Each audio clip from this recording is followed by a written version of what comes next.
untuk kesahihan kesahihan ibadah tersebut. Ya, jadi rukun sholat itu adalah perkara yang harus ada dalam sholat kita. Kalau tidak ada, maka sholat kita tidak sah. Dan dia merupakan bagian dari sholat. Dan dia merupakan bagian dari sholat. Ya, kalau syarat, ya syarat sahnya sholat, yaitu dia bukan merupakan bagian dari sholat. Tapi kalau tidak ada pun tidak sah sholatnya. Bedanya syarat dengan rukun itu adalah apakah dia merupakan bagian dari sholat itu sendiri atau tidak. Kalau syarat itu bukan merupakan bagian dari sholat, ya seperti menghadap kiblat, kemudian dalam keadaan bersuci, menutup aurat, kemudian mengetahui waktunya telah tiba waktunya sholat. Nah ini kan di luar sholat, ya di luar ritualnya. Nah kalau rukun itu bagian dari ritual sholatnya. Nah kalau tidak ada salah satu dari rukun-rukun ini, maka sholatnya tidak sah. Maka sholatnya tidak sah. Baik, nah sekarang kita akan bahas ya rukun-rukun sholat ya. Para ulama menyebutkan bahwa rukun sholat itu ada 13. Jadi ada 13 hal yang harus kita lakukan dalam sholat kita. Baru sholat kita dihukumi sholat yang sah. Jadi ada 13 rukun sholat yang harus kita kerjakan. Kalau kita tinggalkan salah satunya saja, maka sholatnya tidak sah. Rukun yang pertama adalah an-niyah, niat. Ya, niat dalam sholat. Jadi seseorang itu ketika dia melakukan sholat, ya ada niatnya. Ya, sholat yang dia lakukan itu sholat apa, ya. Jadi tidak kemudian langsung masuk saja ke dalam ritual sholatnya tanpa diiringi dengan niat. Ya, maka niat ini merupakan rukun yang pertama dari sholat. Ya, dalilnya adalah hadis Nabi Shallallahu Alaihi Wasallam, innamal a'malu binniyat wa innama likulli imri'in ma nawa. Hanya saja amalan-amalan itu tergantung dari niatnya. Dan seseorang akan mendapatkan sesuai dengan apa yang dia niatkan. Jadi sholat harus dengan niat. Ya, jadi dia bukan hanya melakukan gerakan begitu saja, ya, tapi dia niatkan, dia melaksanakan ibadah sholat karena Allah Subhanahu wa Ta'ala. Kemudian permasalahan yang sering ditanyakan, apakah niat itu perlu dilafadzkan atau tidak? Ya, maka para ulama sepakat tempatnya niat itu adalah hati. Ya, tempatnya niat itu adalah di dalam hati. Ya, namun jumhur para ulama, mayoritas para ulama mengatakan tidak mengapa seseorang melafadzkan niatnya ya untuk memperkuat apa yang ada di dalam hatinya. Ini pendapat mayoritas para ulama ya tentang bolehnya seseorang, bahkan mereka mengatakan hukumnya mustahab. Mustahab itu sunnah ya, artinya dianjurkan bagi dia untuk melafadzkan niatnya. Ada sebagian ulama yang mengatakannya di antara Syekhul Islam Ibnu Taimiyah rahimahullah, yang beliau berpendapat bahwa talafut bin niat ini bid'ah. Ya. Jadi Syekhul Islam Ibnu Taimiyah rahimahullah dalam Majmu' al-Fatawa ya beliau menyebutkan bahwa talafut bin niyah ini bid'ah ya. Jadi tidak ada contohannya dari Nabi Shallallahu alaihi wasallam. Namun mayoritas para ulama mengatakan hukumnya mustahab. Ya, mustahab untuk talafut bin niyah. Dan dalilnya ya mereka menyebutkan di antara dalilnya adalah perbuatan Nabi Shallallahu Alaihi Wasallam saat beliau alaihi salatu wasallam akan berpuasa. Ya, ketika itu beliau masuk ke dalam rumah istri beliau, lalu beliau bertanya, hal indakum syai', apakah kalian ada sesuatu ya untuk dimakan? Maka kemudian kata Aisyah radhiyallahu taala anha, tidak ada. Ya, maka kemudian Nabi SAW mengatakan, idzan ana shaim, ya idzan anni shaim, ya. Kalau begitu aku berpuasa. Nah di sini beliau melafadzkan niat beliau, ya menjaharkan niat beliau bahwa beliau akan berpuasa.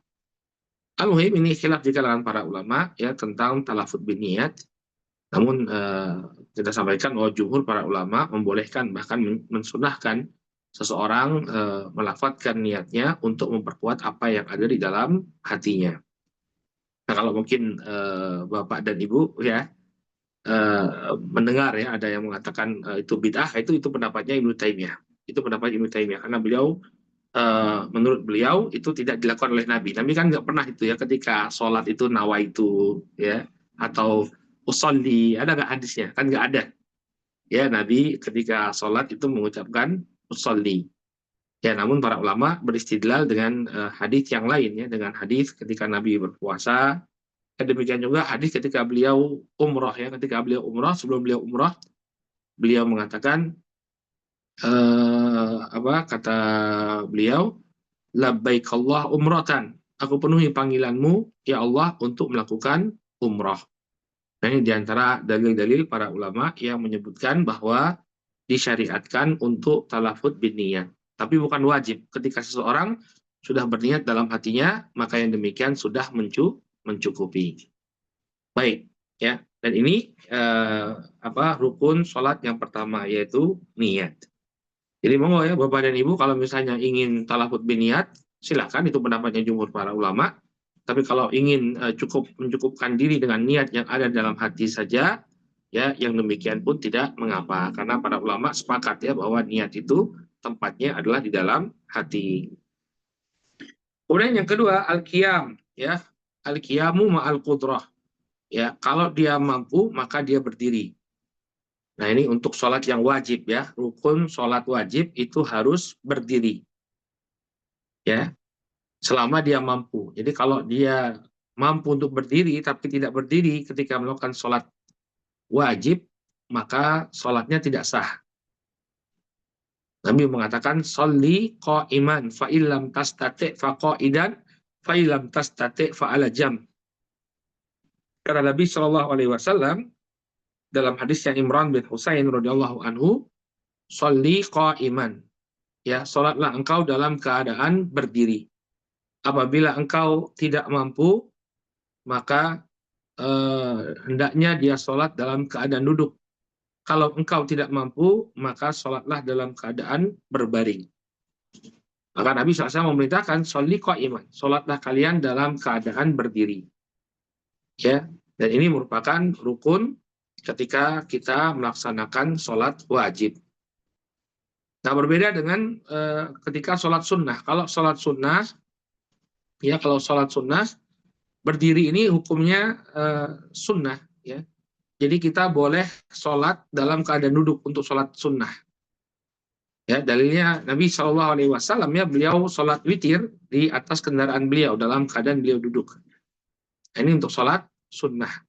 Kalau sholat sunnah berdiri itu bukan merupakan rukun sholat untuk sholat sunnah. Tapi kalau untuk sholat fardu, sholat wajib, maka wajib seseorang atau merupakan rukun dari sholat, dia harus berdiri. Ya, hanya saja ketika dia melaksanakan ibadah sholat sunnah, lalu dia tidak berdiri, ya misalnya dia sholat dalam keadaan duduk, maka pahala sholatnya hanya separuh dari pahala sholat berdiri.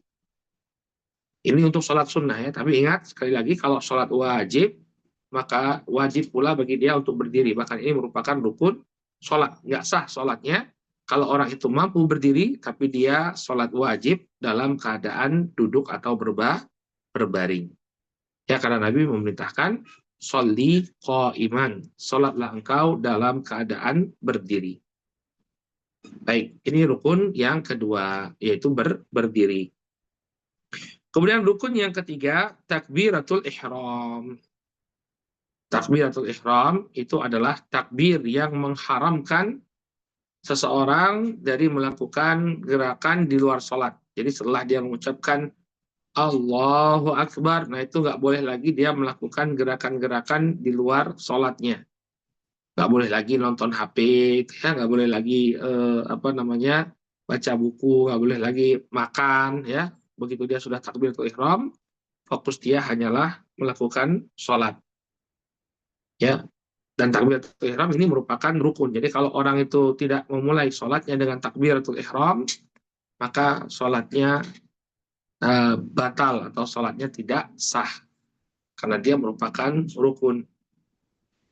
Dalilnya, hadis yang diriwayatkan oleh Imam At-Tirmidzi, di mana Nabi SAW bersabda, miftahus sholati tuhur, wa tahrimuha at-takbir, wa tahliluha at-taslim. Kata Nabi SAW, kunci sholat itu adalah bersuci. Ya, jadi syarat dari sahnya sholat adalah seseorang dalam keadaan bersuci. Kemudian wa tahrimuha at-takbir, kemudian pengharamannya adalah takbir. Artinya dia tidak lagi bisa melakukan aktivitas selain sholat setelah dia mengucapkan Allahu Akbar dalam takbiratul ihramnya. Kemudian yang lanjutnya kata Nabi SAW, buat tahliluha at-taslim, dan penghalalannya adalah salam. Dan penghalalannya adalah salam. Artinya salam, dengan salam itu seseorang sudah selesai dari melakukan ibadah sholatnya. Ya. Jadi ini rukun yang ketiga dari sholat, yaitu takbiratul ihram. Dan takbiratul ihram ini diucapkan dengan lisannya Allahu Akbar. Jadi tidak cukup dengan hati saja, ya dia bertakbir dengan hatinya saja, enggak. Tapi dia ucapkan takbiratul ihram dengan lisannya Allahu Akbar, dengan lisannya Allahu Akbar, ya. Dan ketika dia sudah melakukan takbiratul ihram, maka tidak boleh lagi bagi dia untuk melakukan perbuatan apapun di luar sholat. Kemudian yang keempat, ya, rukun sholat yang keempat adalah qiraatul Fatihah, membaca surat Al-Fatihah. Ini juga merupakan rukun sholat, ya, merupakan rukun sholat. Nabi SAW dalam hadis yang diriwayatkan oleh Al-Imam Al-Bukhari dan Muslim, ya, beliau SAW mengatakan, la sholata liman lam yaqra bi Fatihatil Kitab. Tidak ada sholat bagi orang yang tidak membaca Fatihatul Kitab, tidak membaca Al-Fatihah. Berarti sholatnya tidak sah ketika dia tidak membaca surat Al-Fatihah. Ya, ketika dia tidak membaca surat Al-Fatihah. Nah, sekarang bagaimana dengan orang yang sholat berjamaah? Ya, apakah cukup baginya apa yang dibaca oleh imam, ya, berupa surat Al-Fatihah? Apakah sah sholatnya dia, ya, ketika dia tidak membaca Al-Fatihah apabila imam sudah membaca Al-Fatihah? Maka ini tempatnya khilaf, ya, di kalangan para ulama. Karena pertama, lafadznya Nabi SAW itu umum, la sholata liman lam yaqra bi Fatihatil Kitab. Tidak ada sholat atau tidak sah sholat bagi yang tidak membaca Fatihatul Kitab. Fatihatul Kitab. Maka pendapat yang paling kuat, insya Allah, bahwa apabila sholatnya itu, ini perlu dicatat, ya, apabila sholatnya itu adalah sholat jahriyah, maka tidak perlu bagi dia untuk membaca Al-Fatihah. Cukup bagi dia untuk mendengarkan saja bacaan imam, ya. Jadi kalau imamnya sudah membaca Al-Fatihah secara jahr, maka dia tidak perlu lagi membaca Al-Fatihah. Ya, qiraatul imam, qiraatul makmum, apa yang dibaca oleh imam ini sudah cukup bagi makmum. Namun apabila dia sholat sendirian atau di rakaat yang sirriyah tidak terdengar bacaan imam, maka wajib bagi dia untuk membaca Al-Fatihah. Tidak sah sholatnya kalau dia tidak membaca Al-Fatihah. Ya, kalau dia tidak membaca Al-Fatihah. Jadi ini perhatikan, ada perinciannya tentang membaca Al-Fatihah. Kalau dia berada di rakaat di mana imam membaca Al-Fatihah dengan jahriyah, jadi dengan suara yang nyaring, maka tidak perlu bagi dia untuk membaca Al-Fatihah, karena itu sudah dibacakan oleh imam. Namun dalam sholat sirriyah atau dalam rakaat sirriyah, atau ketika dia sholat sendirian, maka wajib baginya untuk membaca surat Al-Fatihah. Ya, panjang perbedaan para ulama ya, masing-masing dengan argumennya, tapi wallahu taala alam bisawab. Ini pendapat yang lebih menenangkan hati, ya, di mana kalau imam itu membaca Al-Fatihah berarti telah terbacakan Al-Fatihah, ya, maka tidak perlu bagi imam bagi makmum untuk membaca Al-Fatihah kalau imamnya sudah membaca Al-Fatihah dengan jahriyah. Namun ketika dia berada dalam rakaat yang sirriyah atau dia sholat sendirian, maka wajib bagi dia untuk membaca surat Al-Fatihah, membaca surat Al-Fatihah. Baik, wallahu taala alam. Nah, demikian juga bagaimana kalau seorang makmum yang masbuk, kemudian dia mendapati bahwa imam telah membaca surat Al-Fatihah, artinya dia tidak mendapati imam itu membaca surat Al-Fatihah. Maka pendapat yang lebih berhati-hati bahwa dia membaca surat Al-Fatihah. Kalau memang dia tidak mendapati waktu imam membaca surat Al-Fatihah. Ya, kembali kepada keumuman hadis la salata liman lam yaqra bi Fatihatil kitab. Ya, tidak ada salat atau tidak sah salat bagi orang yang tidak membaca Fatihatul Kitab. Masalahnya dia kan tidak mendapati imam mendengar, dia tidak mendengarkan imam itu membaca surat Al-Fatihah. Maka dia tetap mengulang membaca surat Al-Fatihah. Nah, ini pendapat yang lebih berhati-hati insya Allah. Ya, kembali kepada keumuman hadis la salata liman lam yaqra bi Fatihatil Kitab. Baik. Kemudian rukun yang kelima adalah ar-ruku. Ar-ruku, ya. Ruku itu seseorang merundukkan ya tubuhnya, ya. Kemudian dengan cara meletakkan kedua tangannya di lutut. Ya, meletakkan kedua tangannya di lutut. Ya, dan ini wajib dia lakukan dengan tumakninah, dengan tenang. Nabi Shallallahu Alaihi Wasallam mengatakan, "Tsummarka hatta tatma'inna raki'an."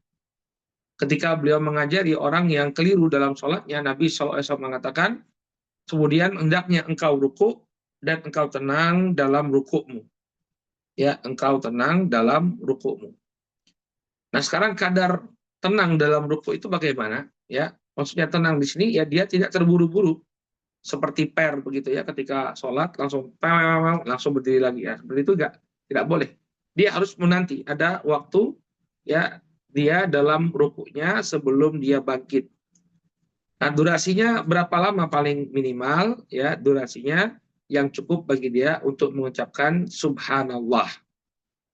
Ya, cukup bagi dia untuk mengucapkan subhanallah, dia bertasbih satu kali.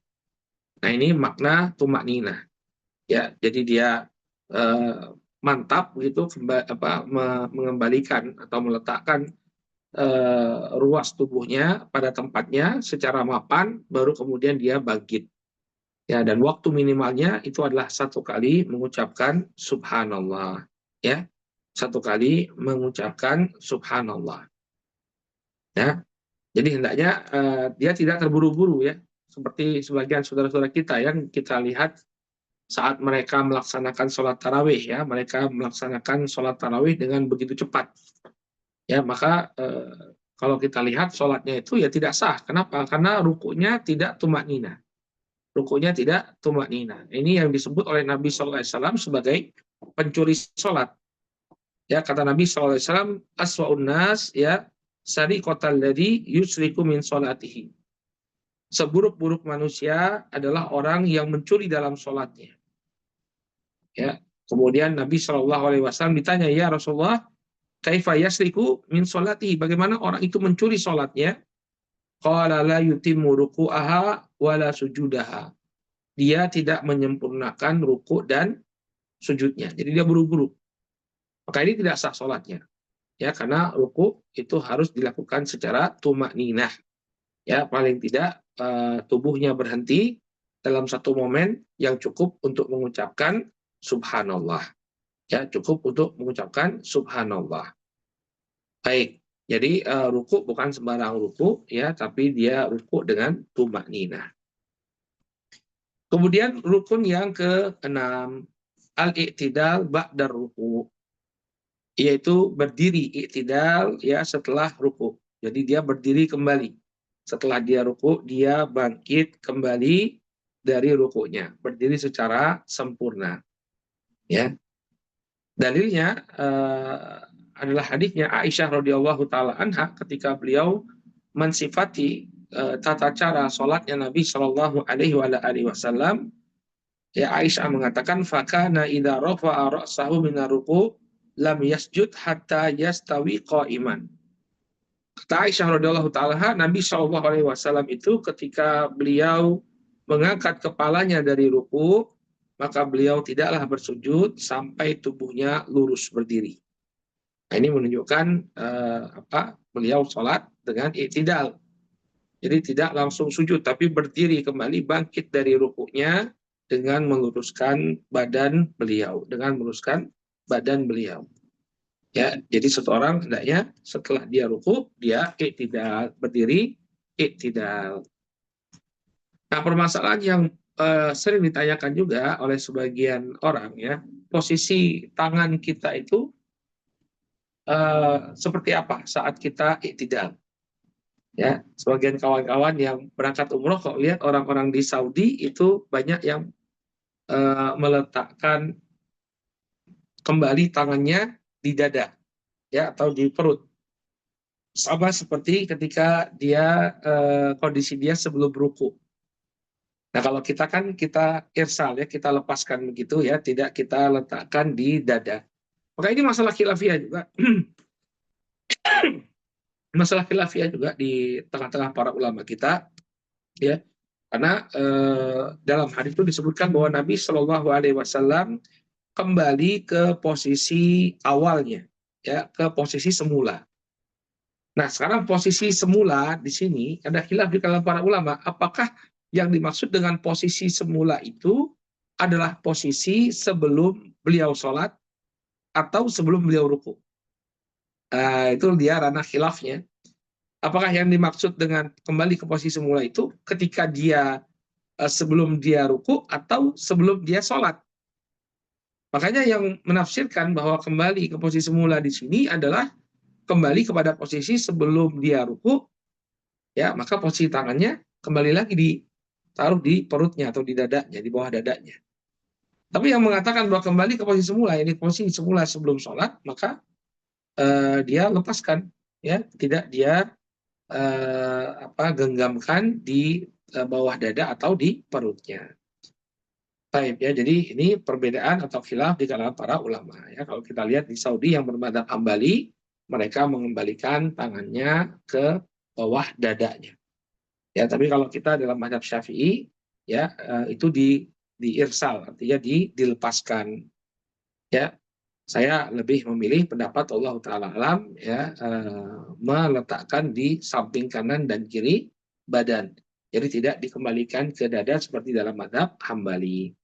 Tapi kalau ada yang mengambil pendapat tadi ya meletakkan tangannya kembali ke bawah dadanya, makanya demikian tidak mengapa. Ini masalah khilafiyah ya. Perlu kalau saya ngajar fikih itu dalam permasalahan khilafiyah ya, Anda boleh berpegang teguh ya pada satu pendapat, Anda pegang kuat, tapi yang lainnya jangan dicela selama mereka juga memiliki dalil yang kuat. Selama mereka memiliki dalil yang kuat ya. Contohnya masalah niat tadi ya. Saya kurang setuju kalau ada yang kemudian mengecam ya, mengecam dengan keras orang yang talafut biniat, mengucapkan niat, karena memang para ulama ketika mengucapkan niat itu sesuai dengan syariat ya mereka juga pakai dalil yang cukup kuat. Jadi kalau misalnya Anda memang punya pendapat ya pegang, silahkan, memang harus begitu, harus dipegang kuat ya. Masalah kunut nggak kunut itu ya, kunut nggak kunut. Kalau Anda punya pendapat tidak kunut ya sudah, tapi jangan jadikan ini sebagai sebab permusuhan. Ya, jangan jadikan ini sebagai sebab permusuhan. Anda mau tidak mengucapkan niat silahkan, ya, tapi jangan jadikan ini sebagai sebab permusuhan. Ya, baik, monggo kalau yang mau mengucapkan niatnya silahkan, yang tidak mau juga tidak mengapa. Karena kalau kita seperti itu banyak sekali khilafiyah ya, masalah khilafiyah itu dalam ibadah itu banyak sekali. Kalau semuanya mau ngotot-ngototan ya, tidak mau kemudian bertasamuh, tidak mau kemudian toleran terhadap perbedaan, ya berat juga ya, berat akan muncul kebencian di tengah-tengah kita. Kemudian rukun yang ketujuh, ya, as-sujud marrotain, ya, kulla rok'atin. Sujud 2 kali pada setiap rokaat, pada setiap rokaat. Ya, dan sama dengan ruku, ya, bahwa sujud pun harus dilakukan dengan tenang. Jadi tidak boleh seseorang itu sujud dalam waktu yang singkat, ya. Maka kembali ke kaidah tadi, ya, yang dimaksud dengan tumak nina adalah dia ruku atau sujud dalam kadar waktu yang cukup bagi dia untuk mengucapkan tasbih subhanallah. Ya, Nabi Shallallahu Alaihi Wasallam memerintahkan, atau ketika mengajarkan orang yang keliru dalam sholatnya, beliau mengatakan sum masjud hatta tatma'inna sajidan. Kemudian hendaknya engkau sujud sampai engkau tenang dalam sujudmu. Summa irfa hatta tatma'inna jalisan. Kemudian bangkitlah engkau dari sujudmu sampai engkau tenang dalam keadaan duduk. Sum masjud hatta tatma'inna sajidan. Kemudian sujud lagi sampai engkau tenang dalam sujudmu. Maka di sini ada 2 kali sujud. Ada 2 kali sujud dalam setiap rakaat. Ya. Nah, kemudian ada beberapa hal yang perlu kita sampaikan, ya, berkenaan dengan sujud ini, bahwa hendaknya seseorang itu sujud dengan 7 anggota badannya. Jadi ada 7 anggota badannya yang terkena lantai. Nabi Shallallahu Alaihi Wasallam dalam hadis yang diriwayatkan oleh Al-Imam Al-Bukhari, umirtu an asjuda ala sabati a'zam. Aku diperintahkan untuk bersujud di atas 7 tulang. Ala jabhati, yang pertama di atas dahiku. Ya, jadi dahi ini terkena tempat sujud. Wa asyara biyadihi ala anfihi. Demikian juga Nabi ketika menyebutkan jabhah, menyebutkan dahi, beliau juga menunjuk kepada hidung beliau. Berarti maksudnya tujuh perkara yang aku diperintahkan untuk dalam sujudku. Yang pertama adalah meletakkan dahi dan hidung. Jadi ini satu paket. Dahi dan hidung itu satu paket. Kemudian wal yadain. Wal yadain. Kemudian yang kedua, kedua tangan. Ini, kedua telapak tangan. Ini dia letakkan di lantai tempat dia bersujud. Qala wa rukbatain. Ya, kemudian 2 lutut. Nah, jadi ketika dia bersujud, lututnya harus kena lantai. Wa atrafil qadamain, dan juga ujung-ujung kedua kaki. Ya, ini maksudnya jari-jari kaki, ya, itu dikenakan di lantai, ya, dengan menghadap ke kiblat. Jadi jari-jarinya menghadap ke arah kiblat, ya.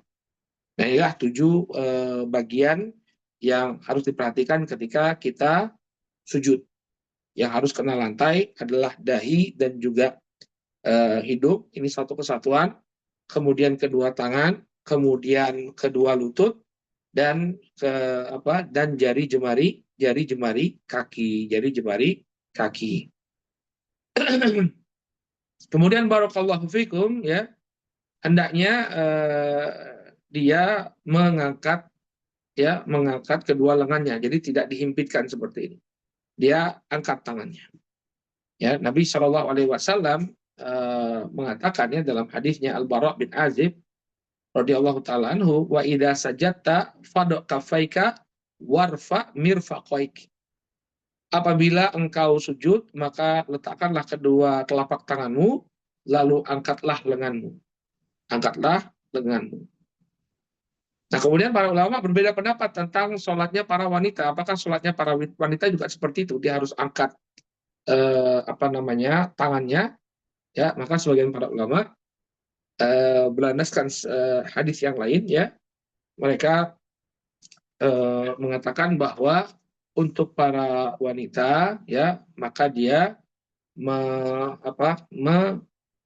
mengepitkan, ya, mengepitkan lengannya ketika dia sujud, ya. Nabi Shallallahu Alaihi Wasallam, ya, pernah melihat, ya, marro alam ro'ata ini tusalian. ya. Nabi SAW pernah melewati dua orang wanita yang sedang sholat. Kemudian beliau tegur wanita tersebut, "Idza sajadtuma fadumma ba'dal lahmi ilal ard, fa innal mar'ata laysat fi dzalika karrijal." Nabi SAW mengatakan apabila kalian berdua sujud, maka dempetkanlah ya sebagian daging kalian ke bumi. Jadi dia dempetkan seperti ini.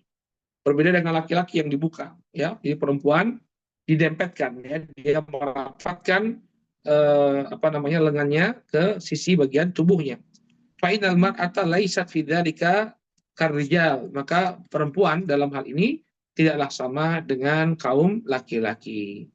Tidaklah sama dengan kaum laki-laki. Ya, baik.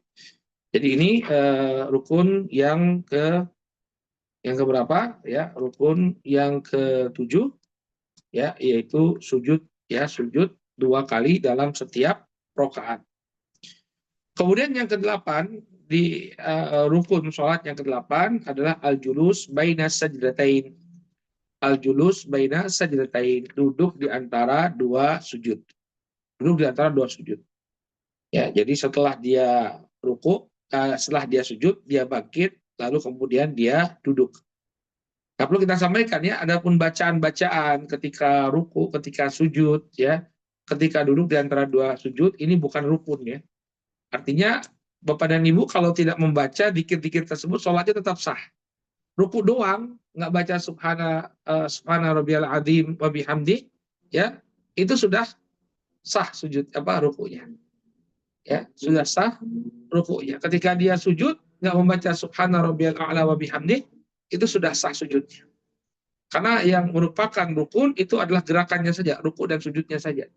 Adapun bacaan itu sunnah sholat. Itu hukumnya adalah sunnah. Yang tidak dibaca pun sholatnya tetap sah. Ya, sholatnya tetap sah. Nah, kembali kepada rukun sholat tadi, yang kedelapan adalah al-julus baina sajdatain, yaitu duduk di antara dua sujud. Dalilnya tadi sudah kita bacakan, ya, setelah Nabi sujud, tsummarfa hatta tatma'inna jalisan. Kemudian dia angkat, ya, dia angkat tubuhnya, dia angkat kepalanya sampai kemudian dia tenang dalam keadaan duduk. Dia tenang dalam keadaan duduk. Maka ini rukun sholat yang kedelapan, yaitu duduk di antara dua sujud. Kemudian rukun yang ke-9, al-julus al-akhir, ya, duduk di tahiyat akhir. Ya, duduk tahiyat akhir. Jadi duduknya, ya, duduk sebelum salam. Nah, ini juga merupakan rukun sholat. Kemudian yang ke-10, rukun sholat yang ke-10, ya, at-tasyahud fil julus al-akhir. Membaca at-tasyahud, ya, di duduk yang terakhir. Ya, jadi tahiyat akhir, ya, itu hukumnya adalah rukun dari sholat. Ya, jadi tahiyat akhir itu merupakan rukun dari sholat. Ketika seseorang, ya, dia duduk, kemudian dia tidak membaca tahiyat akhir, maka sholatnya tidak sah. Maka sholatnya tidak sah. Ya. Nah, apa bacaan tahiyat akhir ya dalam hadis yang sahih Nabi SAW mengajarkan at-tahiyatu lillah, dan ini banyak ya, tidak hanya satu. Ya, silakan bagi Bapak dan Ibu rahimani rahimakumullah untuk mengambil ya bacaan tahiyat yang apa namanya yang sesuai ya yang diajarkan oleh Nabi SAW. Jadi ada beberapa doa tahiyat ya. Di antaranya Nabi SAW mengajarkan at-tahiyatu lillah. Assalamu alayka ayuhan nabi wa rahmatullahi wa barakatuh. Salamun alaina wa ala ibadillahi salihin. Asyhadu an la ilaha illallah wa asyhadu anna Muhammadan Rasulullah. Nah, ini diantara bacaan tahiyat ya yang diriwayatkan dalam hadis ya. Demikian juga dalam hadisnya Abdullah bin Abbas ya, Nabi SAW dikatakan oleh Abdullah bin Abbas radhiyallahu taala anhuma bahwa beliau yu'allimuna tasyahuda kama yu'allimuna surah minal Qur'an. Kata Abdullah bin Abbas radhiyallahu taala anhuma bahwa dahulu Nabi SAW mengajarkan kami bacaan tahiyat ya sebagaimana beliau mengajarkan Al-Qur'an kepada kami. Fakana yaqul, dan dulu beliau mengatakan, at-tahiyatul mubarakat, as-salawatu wat thayyibat lillah. Assalamu alayka ayyuhan nabi wa rahmatullahi wa barakatuh. Assalamu alayna wa ala ibadillahi salihin. Asyhadu an la ilaha illallah wa asyhadu anna Muhammadan Rasulullah. Ini yang dalam Sahih Al-Bukhari ya. Dalam Sahih Muslim ya, dalam Sahih Muslim dari hadisnya Abdullah bin Abbas. Ya, beliau mengatakan bahwa Nabi mengajarkan at-tahiyat sebagaimana beliau mengajarkan surat dari Al-Qur'an. Ketika itu beliau mengajarkan kepada kami at-tahiyatul mubarakat, as-salawatu thayyibat lillah.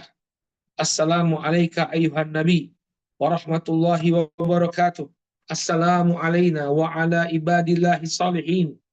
Asyhadu an la ilaha illallah wa asyhadu anna Muhammadan Rasulullah. Muhammadan Rasulullah. Nah ini bacaan tahiyat ya, bacaan tahiyat akhir, bacaan tahiyat akhir. Nah, kemudian yang ke-11 ya, yang ke-11 ya adalah as-salat, jadi salawat kepada Nabi setelah membaca tasyahud akhir. Ya, setelah dia membaca doa tahiyat akhir, ya, diwajibkan baginya atau ini merupakan rukun salat, dia bersalawat kepada Nabi Shallallahu alaihi wasallam. Ya, dia membaca salawat kepada Nabi Shallallahu alaihi wasallam. Maka paling sedikit ya dia membaca Allahumma sholli ala Muhammad. Allahumma sholli ala Muhammad. Ini paling sedikit ya ketika dia membaca salawat kepada Nabi, paling sedikitnya dia mengucapkan Allahumma sholli ala Muhammad. Adapun yang paling sempurna dari ucapan salat yang dibaca setelah bacaan tasyahud adalah salawat yang dikenal dengan salawat Ibrahimiyah. Ya, salawat Ibrahimiyah dalam Sahih Al-Bukhari dan Muslim, ya, di mana Nabi SAW mengajarkan salawat Allahumma sholli ala Muhammad wa ala ali Muhammad. Kama sholaita ala Ibrahim wa ala ali Ibrahim. Wa barik ala Muhammad wa ala ali Muhammad. Kama barakta ala Ibrahim wa ala ali Ibrahim fil alamina innaka hamidum majid. Allahumma sholli ala Muhammad wa ala ali Muhammad. Kama sholaita ala Ibrahim wa ala ali Ibrahim. Wa barik ala Muhammad wa ala ali Muhammad. Kama barakta ala Ibrahim wa ala ali Ibrahim fil alamina innaka hamidum majid. Nah ini bacaan salawat yang sempurna.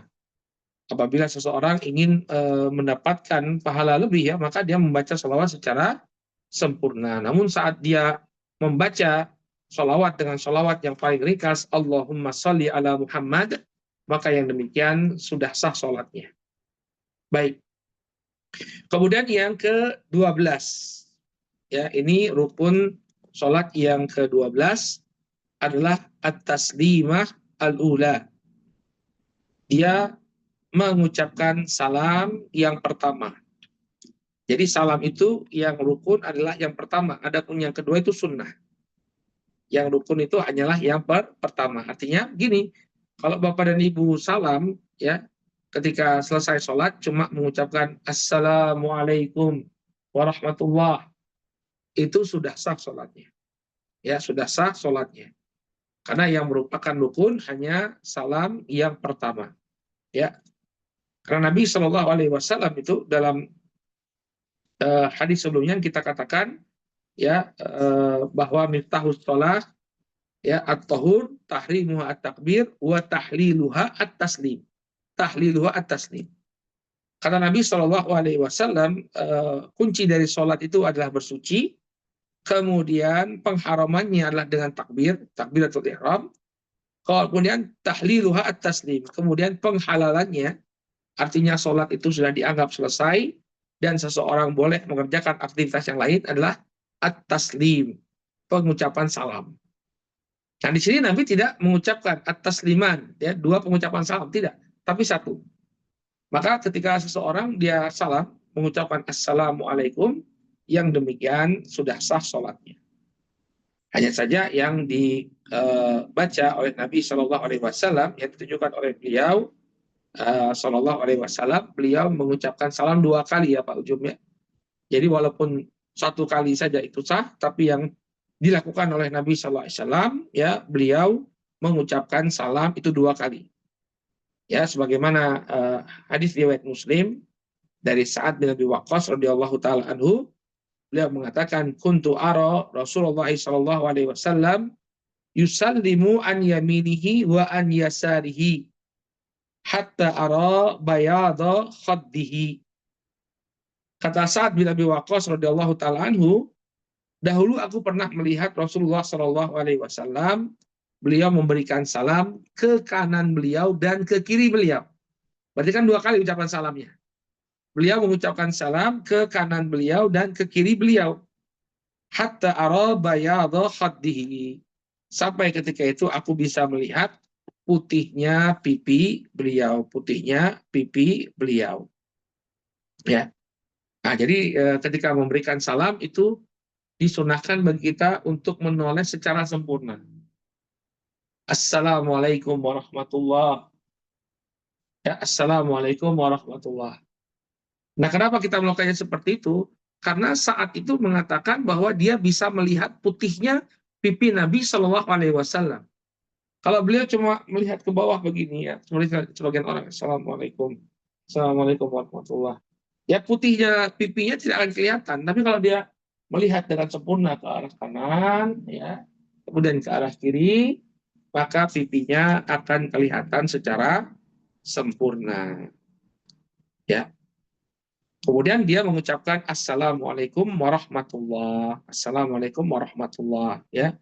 Walaupun ketika dia mengucapkan assalamualaikum saja itu sudah sah karena itu adalah salam yang paling minimalis, yaitu sah. Tapi yang sering dilakukan oleh Nabi Shallallahu Alaihi Wasallam adalah beliau mengucapkan assalamualaikum warahmatullah ke kanan dan ke kiri. Dalilnya adalah hadis Abdullah bin Mas'ud, anna Nabi sallallahu alaihi wasallam kana yusallimu an yaminihi wa an shimalihi. Ya, bahwasanya Nabi sallallahu alaihi wasallam beliau memberikan salam ke arah kanan dan ke arah kiri beliau. Hatta yura bayadu khaddihi, sampai kelihatan ya putihnya pipi beliau. Assalamualaikum warahmatullahi. Assalamualaikum warahmatullah. Ketika itu beliau mengucapkan Assalamualaikum warahmatullah, Assalamualaikum warahmatullah. Ya. Jadi ini ucapan salam yang sering diucapkan oleh Nabi Shallallahu Alaihi Wasallam dalam sholatnya. Yaitu beliau mengucapkan Assalamualaikum warahmatullah. Baik, kemudian yang terakhir, ya, yang terakhir dari rukun sholat adalah at-tartib. Ya, at-tartib yaitu berurut-urutan sebagaimana yang kita sebutkan tadi. Jangan dibolak-balik, sujud dulu baru ruku, ya, atau i'tidal kemudian sujud lagi, i'tidal lagi, ya, jangan dibolak-balik. Jangan dibolak-balik, tapi harus sesuai dengan urut-urutan. Ya, dalilnya bahwa demikianlah yang dilakukan oleh Nabi Shallallahu Alaihi Wasallam dalam sholatnya. Beliau tidak pernah mengubah urut-urutan gerakan dalam sholat. Beliau tidak pernah mengubah urut-urutan dalam sholat. Semua apa yang diriwayatkan dari beliau alaihissalatu wassalam dalam sholatnya itu sesuai dengan tertib yang tadi kita sebutkan. Takbiratul ihram dulu, kemudian baca al-fatihah dulu, kemudian ruku dulu, kemudian i'tidal, kemudian dia sujud pertama, kemudian dia bangkit dari sujud, kemudian dia sujud lagi, kemudian di rakaat yang terakhir dia membaca tasyahud akhir, salawat, kemudian menutup sholatnya dengan salam. Taib wallahu ta'ala alam bisawab. Jadi ini adalah rukun-rukun sholat. Nah, tujuannya kenapa kita perlu mengetahui rukun sholat? Ya karena ada sebagian orang yang berpendapat ngapain kita belajar rukun sholat, sunnah sholat. Ya sudah, shollu kama ra'aitumuni usolli.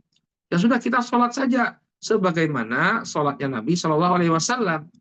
Memang benar kita ya, memang benar kita sholatnya ya mengikuti sunnah Nabi, mengikuti apa yang diajarkan oleh Nabi, tapi kita perlu mengetahui kadar minimalis ya dari ibadah sholat tersebut. Ya, kadar minimalis yang sudah teranggap sah sholatnya ketika dia mengerjakannya seperti itu. Nah, ini kita perlu sama kayak wudhu ya, sama kayak wudhu. Ada wudhu yang sempurna, ya ada wudhu yang minimalis. Karena ada kondisi terkadang kita mau nggak mau harus berwudhu dengan cara yang minimalis. Ya, faksilu wujuhakum wa aydiyakum ilal marafiq, ya wamsahu bi ru'usikum wa arjulakum ya ila ka'bain. Ya, kata Allah Subhanahu wa taala, maka cucilah ya idza qumtum ila shalah, apabila kalian ingin salat, faksilu wujuhakum wa aydiyakum ilal marafiq, maka basuhlah ya wajah-wajah kalian dan tangan kalian sampai sampai ke siku kalian. Wamsahu bi ru'usikum, kemudian usaplah ya sebagian kepala kalian, wa arjulakum ila ka'bain, dan juga basuhlah kedua kaki kalian sampai mata kaki. Ya, ini wudhu minimalis. Ya, kalau sudah terpenuhi ini sudah sah wudhunya. Ya, maka demikian juga sholat. Kalau rukun-rukun yang 13 ini ya sudah kita lakukan, maka sholatnya sah. Sholatnya sah. Adapun yang selain itu dia merupakan sunnah sholat. Sunnah sholat yang kalau ditinggalkan pun seseorang tidak batal sholatnya. Baik, wallahu ta'ala a'lam bishawab. Demikian materi yang bisa kita sampaikan berkenaan dengan rukun-rukun sholat. Ya, insya Allah nanti kita akan lengkapi dengan sunnah-sunnah dalam sholat, sehingga sholatnya semakin sempurna. Semakin sempurna. Baik, mungkin materinya sampai di sini, Pak Ujum. Silakan kalau mau dilanjutkan dengan sesi tanya jawab, kami persilakan. Terima kasih Ustadz atas penyampaian materinya. Izin mungkin ada beberapa pertanyaan yang kami sampaikan, tapi saya akan persilakan dulu teman-teman. Jika ada yang mau mengajukan pertanyaan, saya yakin terkait dengan sholat ini pasti sedikitnya ada 1-2 pertanyaan yang ingin teman-teman sampaikan. Enggak? Izin tanya, Ustaz. Assalamualaikum. Ya, mengapa Rashid? Waalaikumsalam warahmatullahi wabarakatuh. Alhamdulillah, Ahwan Ustaz. Ini saya ada beberapa pertanyaan yang sesuai dengan topik, dan ada satu yang di luar topik sedikit, Ustaz. Yang pertama mengenai pembacaan surat Fatihah tadi, Ustaz. Kalau kita sebagai makmum, pada saat imam tidak mengeraskan suara, ya, kita belum selesai membaca Fatihah, lalu imam sudah ruku, kita baiknya gimana? Segerakan selesaikan atau kita ikut ruku langsung, Ustaz? Ya, kalau dia masih bisa mengejar, artinya imamnya itu rukunya agak lama, maka dia selesaikan, dia baca Al-Fatihahnya, baru kemudian dia ruku, agar dia mendapatkan rakaat tersebut. Tapi kalau misalnya dia tidak sempat ya menyelesaikan Al-Fatihahnya, imam sudah ruku dan kemudian ada kemungkinan imam itu ya bangkit kembali dari rukunya, maka ya sudah, innama ju'ilal imam liyu'tamma bihi. Imam itu dijadikan untuk diikuti, maka dia ruku bersama imam ya. Kemudian inilah karena khilaf di dalam para ulama juga. Sebagian mengatakan dia tidak perlu, kalau dia masih mendapati ruku, maka dia tidak perlu mengulangi bacaan Al-Fatihahnya. Ya, dia tidak mengulangi rakaat tersebut karena dia sudah teranggap mendapatkan 1 rakaat kalau dia masih sempat ruku bersama imam. Tapi pendapat yang berhati-hati, wallahu taala alam, kalau memang dia tidak sempat ya membaca surat Al-Fatihah, maka kembali kepada keumuman hadis, la sholata liman lam yaqra bi Fatihahil kitab. Tidak sah sholat seseorang yang tidak membaca Al-Fatihah, maka dia ulangi lagi ya, karena tadi dia belum sempat menyelesaikan Al-Fatihahnya. Jadi begitu kondisinya Pak Rashid. Kalau memang masih memungkinkan ya, misalnya tanggung begitu dan masih memungkinkan bagi dia untuk ruku bersama imam, maka silahkan dia selesaikan bacaan Al-Fatihahnya, kemudian dia ruku bersama imam.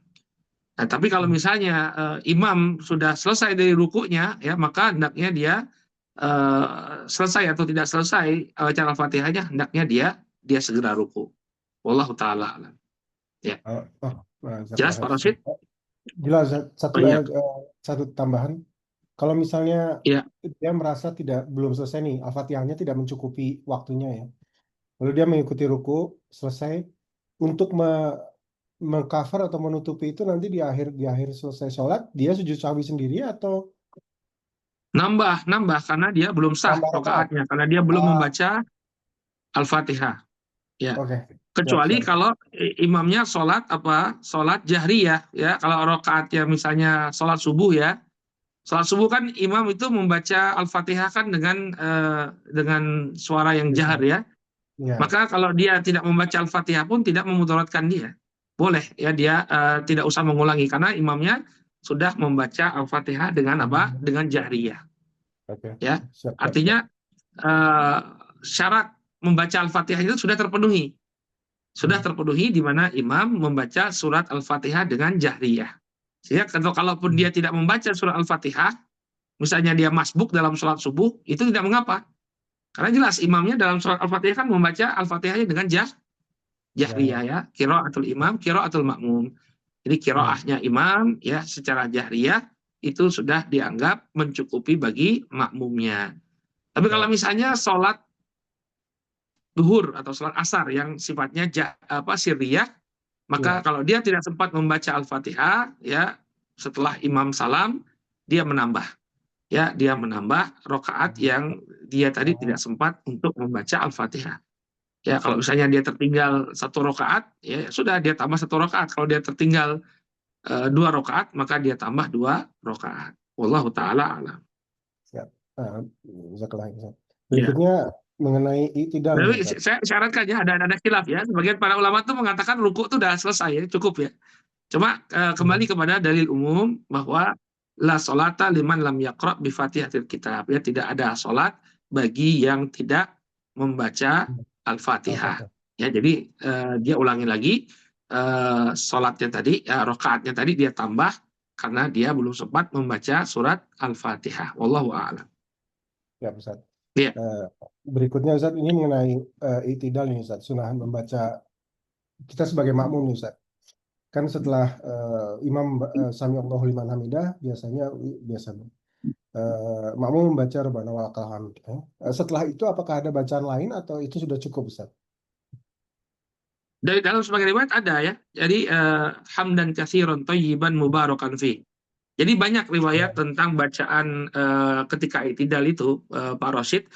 Kalau Pak Rosid ingin ngecek itu bisa dicek di kitab Sifat Salat Nabi karya Syekh Al-Albani. Nah, jadi di sana itu banyak ya variasi-variasi bacaan-bacaan salat. Nah, sebagian riwayat mengatakan Rabbana walakal hamd, sebagian lagi ada tambahan Pak Rosid. Hamdan katsiran thayyiban mubarakan fi. Ya. Jadi kalau kita membaca Rabbana walakal hamd, ya itu sudah cukup dan dapat pahala sunnah. Kalau ditambah dengan hamdan katsiran thayyiban mubarakan fi, maka tentu bertambahnya dikit ini juga berefek ya bertambahnya pahala. Ya, wallahu taala a'lam. Yang terakhir dengan topik nih Ustaz, untuk duduk di tahiyat akhir nih Ustaz. Di sini di tempat di masjid di UK kebanyakan hampir semua masjid yang saya ikuti di tahiyat akhir itu duduknya iftirash Ustaz. Jadi nggak ada tawaru di tahiyat akhir. Itu membatalkan salat atau itu hanya sunnah salat itu Ustaz? Sunnah ya. Jadi masalah tawaruk dan iftirash itu sunnah. Jadi kalau misalnya seseorang ketika dia di tahiyat akhir dia mau duduk tawaruk atau dia duduk iftirash itu tetap sah. Ya, dia tetap sah. Jadi itu sunnah saja. Tata cara duduk di tahiyat akhir itu sunnah. Dia mau duduk iftirash atau duduk tawaruk, kedua-duanya sah. Ya. Nah, ini terakhir Ustaz, pertanyaan di luar. Baik, ada lagi? Ada di luar topik Ustaz. Kalau kalau kita masbuk sholat jenazah nih Ustaz, itu gimana Ustaz? Sholat jenazah, kita masbuk, kita terlambat nih. Kita nggak tahu ya, kita sempurnakan takbir yang belum kita lakukan. Ikut Ya, terus jadi sampai dikiaskan dengan sholat yang melengkapi rokaat yang belum kita kerjakan, kita tambah. Demikian juga ketika sholat jenazah, kita menambah takbir yang belum sempat kita kerjakan. Misalnya imam sudah takbir yang ketiga, kita baru takbir yang pertama. Maka Bapak tetap membaca Al-Fatihah.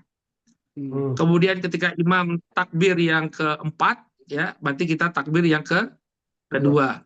Ya, maka kita membaca sholawat kepada Nabi. Ketika imam salam, kita takbir yang ketiga, lalu membaca doa untuk si mayit, kemudian takbir lagi, baru mengucapkan salam.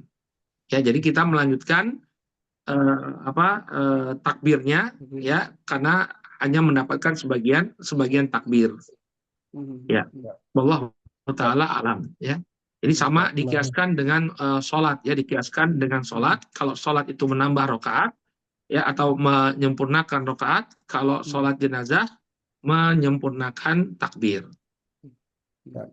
Baik, cukup. Cukup, Ada pertanyaan Ustadz dari Bu Erni ini di chat. Assalamualaikum Ustadz, mau tanya untuk rakaat ketiga dan keempat, apakah sunahnya membaca surat pendek atau tidak setelah membaca Al-Fatihah? Oh, ya, jazakillah. Tidak, Ibu, ya. Jadi surat-surat, ya, sebenarnya bukan surat pendek, ya, tapi membaca bagian dari Al-Qur'an. Karena sebenarnya kalau dibilang surat pendek juga, Nabi itu suratnya panjang, ya. Kalau dalam sebagian sholat beliau nggak membaca surat pendek, tapi surat panjang. Jadi sebenarnya bukan surat pendek, tapi bagian dari Al-Qur'an, ya, bagian dari Al-Qur'an. Nah, itu yang disunahkan bagi kita hanya pada rakaat yang pertama dan kedua. Adapun untuk rakaat yang ketiga dan keempat, itu cuma membaca Al-Fatihah saja. Cuma membaca Al-Fatihah saja, tidak diiringi dengan bacaan Al-Quran. Ya, wallahu ta'ala a'lam. Ya, tapi perlu saya luruskan, sebenarnya bukan surat pendek. Ya, orang Indonesia sukanya pendek-pendek, ya. Ya, ada kalau di sini kulhu waile katanya itu, ya, bacanya kulhu aja gitu. Ya, salatnya cepat. Jadi sebenarnya bukan surat pendek, ya. Kalau subuh itu bahkan Nabi itu bacaannya cukup panjang, ya. Membacaannya cukup panjang. Ya, wallahu taala alam. Silakan Tesina. Tesina mau ditulis saja di chat atau mau dibuka mic-nya, silakan. Yang bertanya ini Tesina. Tesina monitor. Assalamualaikum, Ustadz. izin tanya. Salam. Ya, Ustadz, Ya. boleh diulang tadi Ustadz yang wudhu minimalis Ustadz, yang tadi ketika khususnya ketika kita misalnya lagi tawaf Ustadz dengan rombongan gitu kan, terus terpaksa harus mengulang wudhu, yang mana kita kan harus wudhu dengan air yang sangat terbatas dan cepat gitu ya Ustadz, ya, supaya kita nggak ketinggalan dengan rombongan kegiatan berikutnya. Boleh diulang tadi Ustadz, wudhu yang paling minimalis itu, ya, tapi tetap sah gimana Ustadz? Terima kasih. Assalamualaikum warahmatullahi wabarakatuh. Waalaikumsalam warahmatullahi wabarakatuh. Nah, itu di surat Al-Maidah ayat yang ke-6, ya, itu bisa dicatat, ya. Jadi wudhu minimalis itu diambil dari surat Al-Maidah ayat yang ke-6.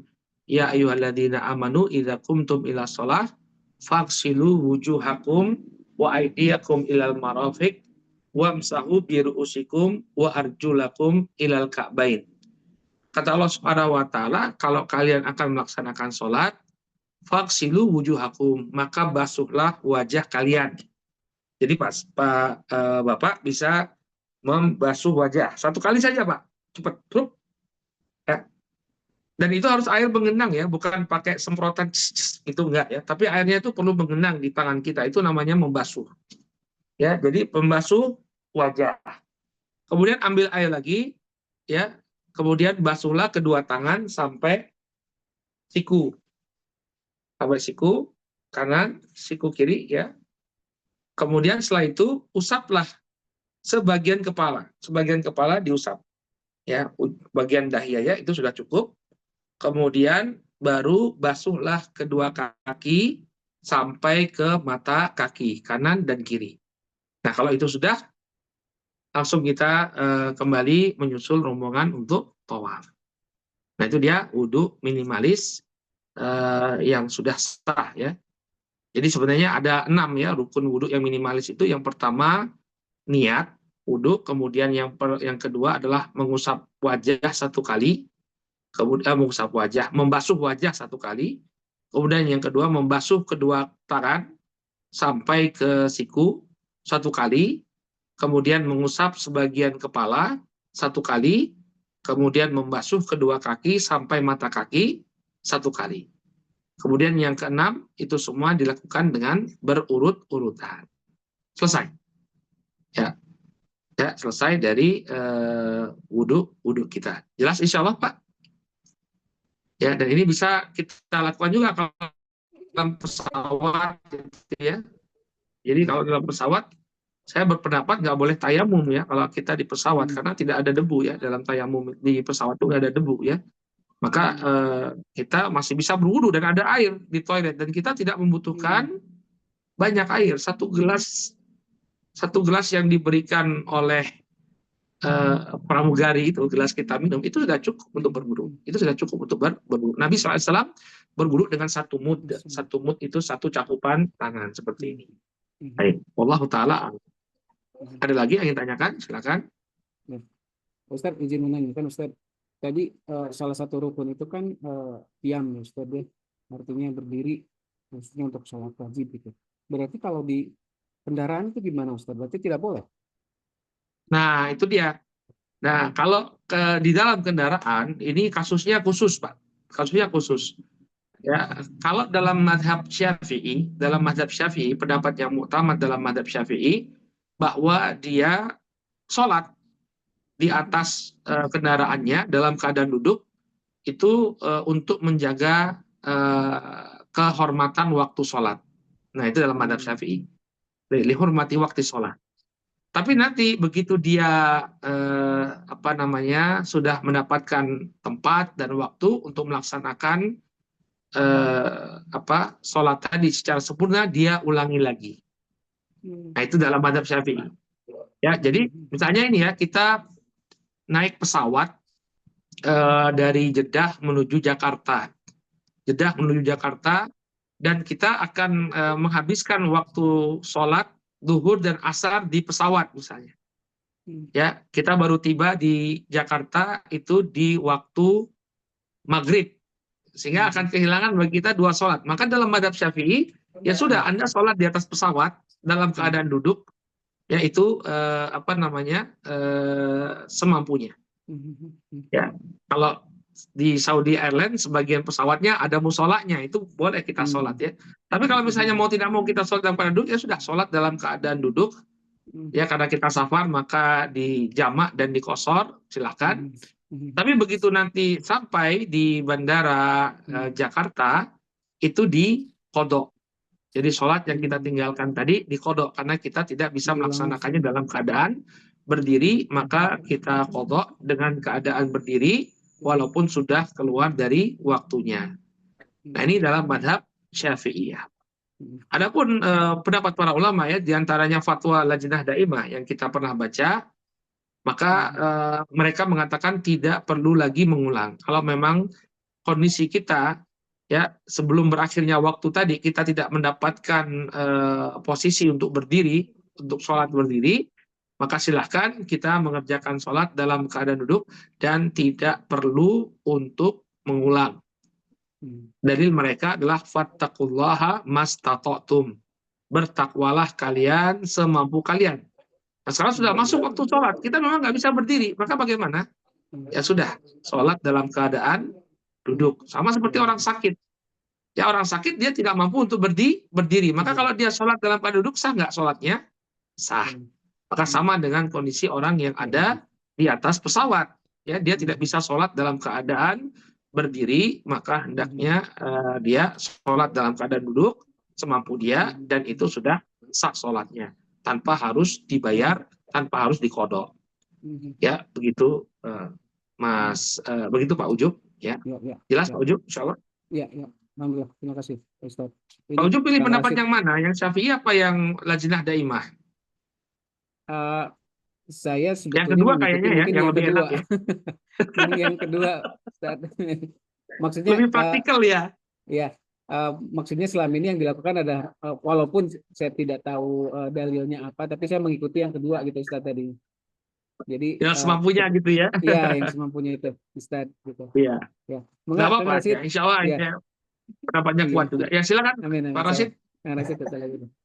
Afwan Ustaz, saya banyak pertanyaan. Ustaz, kalau sholat di sini kan kalau sholat Id beda sama kita di Indonesia Ustaz. Kalau apa? Sholat Id. Sholat Id. Ya, Bedanya apa tuh? bedanya ada beberapa perbedaan, ada beberapa jenis. Yang pertama itu sama, kita di rakaat pertama takbiratul ihram, lalu diikuti dengan beberapa takbir ya, 7 takbir. Lalu imam membaca Al-Fatihah, surat, ruku, i'tidal, sujud, berdiri. Lalu setelah berdiri, kan takbir tuh Ustaz. Habis takbir, baca lagi. Langsung membaca Al-Fatihah, membaca surat. Setelah itu, sebelum ruku, takbir dulu Ustaz. Takbir 5 kali, baru ruku. I'tidal, sujud, nah selesai lah itu. Itu yang pertama. Itu orang India bukan? Yang imamnya orang India. Ya India Pakistan sama satu inilah Ustaz. Jadi kadang-kadang orang India Pakistan Bangladesh ya. ya Kemungkinan IPB besar yang mereka terapkan itu mazhab Hanafi. Hanafi. Nah saya qadarullah nggak memperdalam mazhab Hanafi, jadi nggak kurang paham juga ya gimana Tapi tata boleh, cara Ustaz. sholat idnya mereka. Boleh Ustaz kayak gitu boleh ya. Ya tentu mereka punya dalil ya. Pasti Ya, tapi kan mazhab-mazhab itu punya makmum, dalil. Ustaz.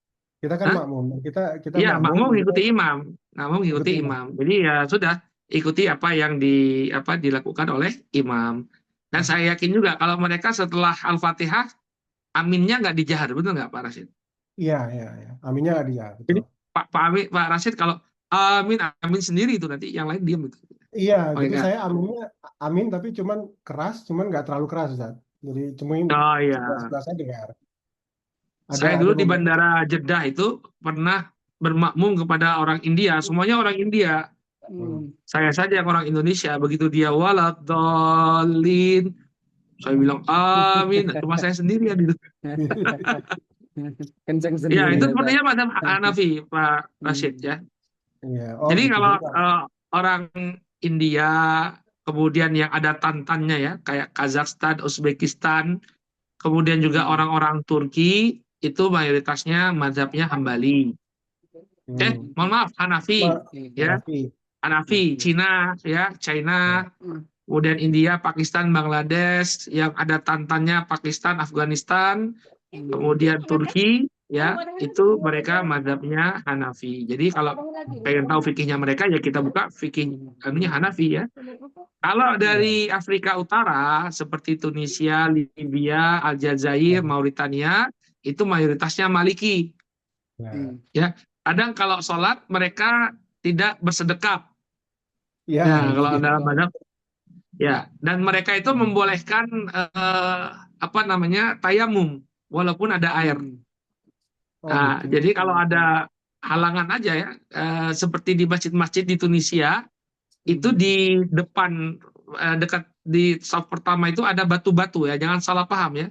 Batu-batu itu adalah tempat untuk mengumpulkan debu. Jadi kalau ada orang yang sudah tua, batal wudhunya dan menyulitkan dia untuk ke kamar mandi untuk berwudhu, dia tayamum, Pak.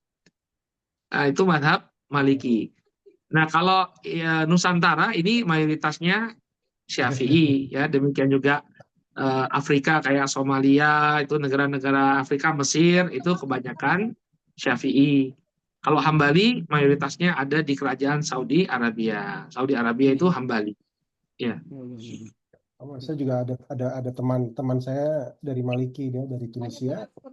Kita sholat bersama, dia tidak mensedekap, tidak melipat tangan. Saya pikir loh, ini Syiah bukan, kamu Syiah bukan? Enggak, Maliki juga tidak bersedekap. Saya pikir ke Syiah. Baik Ustaz, jazakallahu khair. Banyak ya. Kalau Syiah itu kita bisa lihat dari cara sujudnya. Jadi orang Syiah itu sujud itu nggak boleh kena sejadah. Jadi sujud itu harus mengenai sesuatu yang alami. Dan lebih afdol kalau dia membawa tanah dari Karbala yang dicetak Ya, cetak seperti betul. bulatan itu, itu orang Syiah. Ya. Baik, baik, baik, Ustaz. Baik, ada lagi yang tanyakan? Silakan. Ustaz, boleh terakhir ya Ustaz? Ya, Ini monggo. tadi kan takbiratul ihram itu Ya. mengharamkan aktivitas atau gerakan-gerakan lain selain sholat gitu. Nah, Iya. sebatas mana gerakan-gerakan yang diharamkan itu, Ustadz? Karena kalau tidak salah saya kan pernah mendengar satu riwayat katanya Rasul pernah membukakan pintu pada saat lagi sholat, bukan pintu rumah ketika Aisyah pulang gitu kalau tidak salah. Terus Rasul membukakan pintu dan asal syaratnya katanya tidak bercakap atau tidak tidak bercakap, tidak bercakap-cakap, itu masih boleh katanya. Nah, apakah itu sahih atau gimana Ustaz ceritanya? Iya, sahih ya. Dan beliau pernah berjalan juga untuk menutup jalannya kambing. Jadi ada kambing yang mau lewat di depan beliau, beliau berjalan. Sehingga ketika memang ada hajat ya seseorang ya, maka boleh dia melakukan gerakan-gerakan tersebut. Hanya saja tidak boleh berbicara. Ya, jadi sholatnya itu tetap terjaga. Jadi dia tidak berbicara dalam melakukan aktivitas yang memang perlu dia lakukan. Ya, yang kita dapati dari Nabi SAW bahwa beliau pernah maju ketika akan lewat kambing di hadapan beliau. Demikian juga beliau memerintahkan untuk menghalangi. Jadi mengangkat tangan seperti ini dan mendorong orang yang akan lewat di depan kita sholat. Jadi kalau memang ada hajatnya, tidak mengapa dia lakukan, tapi tidak berbicara. Jadi tidak berbicara ya, kecuali yang dia sebutkan adalah bacaan sholatnya. Wallahu ta'ala alam. Itu batasannya Pak Ujung. Ya. Terima kasih Ustaz. Silakan teman-teman lain masih ada yang mau bertanya? Kalau tidak mungkin kita akan tutup saja kajian kali ini. Enggak? Kang Rasid, cukup. Bang Isan mau bertanya Bang Isan? Tapi saya kira mungkin Ustaz, terakhir sedikit aja Ustaz. Untuk Hilang tadi yang ya, silakan. berjalan menutup saf itu berapa kali Ustaz? Kita bisa kayak kemarin misalnya kalau di Mekah itu kan kita kadang-kadang tiba-tiba terbuka banyak gitu ke depan. Itu kita majunya sampai kapan nih Ustaz? Jauh sekali ya. Sampai kapan nih Ustaz? Yang terdepan sekali aja Pak Rasid. Jadi Satu kita kali aja, jangan kemudian maju-maju terus, tidak ya. Oh, satu kali aja. Siap. Iya, satu kali saja. Ya, walaupun ada sebagian para ulama ya, ketika mereka berdasarkan dengan sholat khauf. Sholat khauf itu kan sholat sambil jalan, itu bisa. Ya.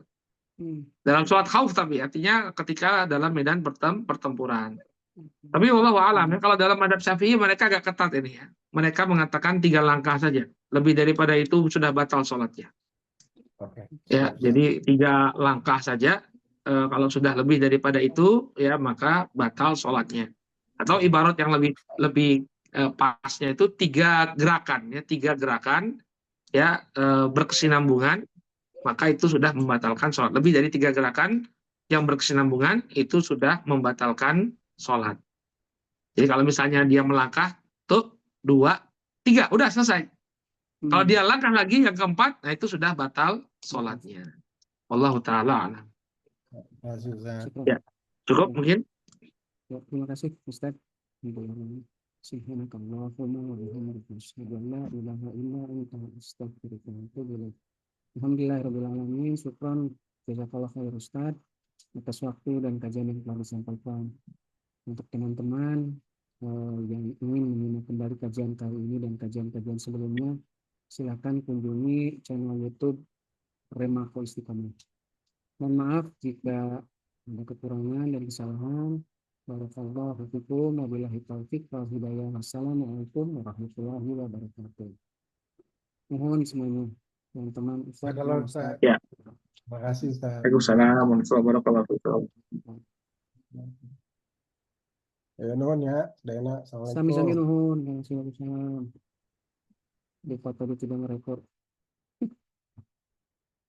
Minta matikannya.